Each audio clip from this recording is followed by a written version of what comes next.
प्रयागराज जिले के करबला इलाके में स्थित यह इमारत बाहुबली अतीक अहमद का दफ्तर है।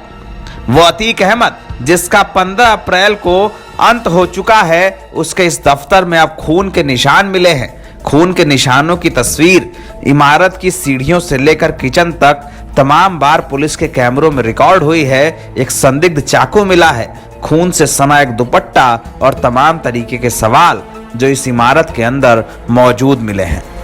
ये वही इमारत है जिन्हें बीते दिनों योगी सरकार के बुलडोजर ने ढहा दिया था।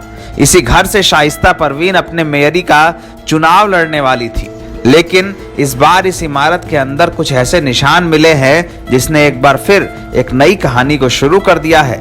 सोमवार की सुबह इस इमारत से मिले ताजा खून के निशानों से एक नए सवाल का जन्म हुआ है। यह खून का निशान किसका है?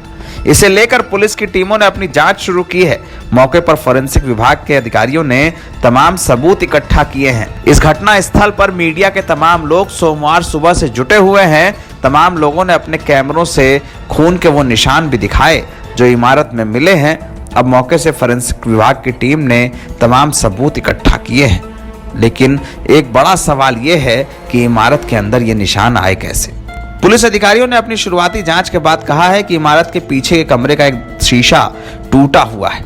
खिड़की के शीशे से कौन आया और इस कमरे के अंदर कौन घुसा, कैसे ये निशान आए, इन सब सवालों के लिए फोरेंसिक विभाग की टीम ने सबूत इकट्ठा किए हैं। जांच शुरू हो गई है। अतीक अहमद के अंत के एक हफ्ते बाद इस तरह के सवाल फिर से खड़े हुए हैं कि इस इमारत के अंदर कौन आया था। इस इमारत का इस्तेमाल शाइस्ता परवीन करती थी जो अब भी फरार है। पूर्व में शाइस्ता परवीन की मेयरी के चुनाव के लिए इस इमारत पर बहुजन समाज पार्टी का एक झंडा भी लगाया गया था।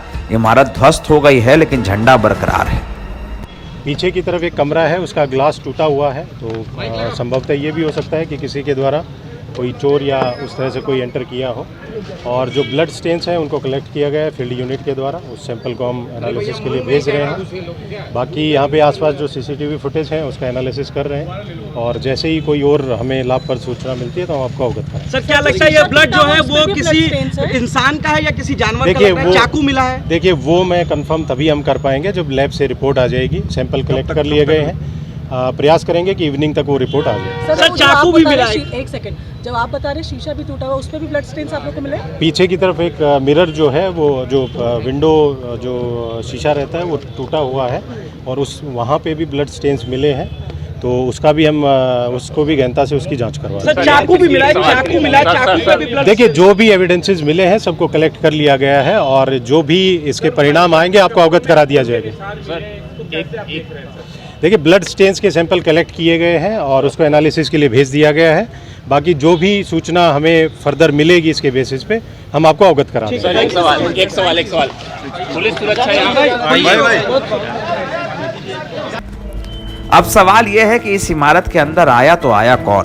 क्या ये खून के निशान हैं, और अगर हैं तो ये निशान किसके हैं? सवाल यह कि दुपट्टा किसका है और वो चाकू भी। इन सब को लेकर पुलिस की पड़ताल शुरू हो गई है, लेकिन अतीक अहमद के अंत के बाद घर का फिर से संदिग्ध दायरे में होना इस बात को बताता है कि कहानी के कई पहलू हैं, कई सवाल जिनका जवाब आने वाले वक्त में पुलिस को ढूंढना होगा।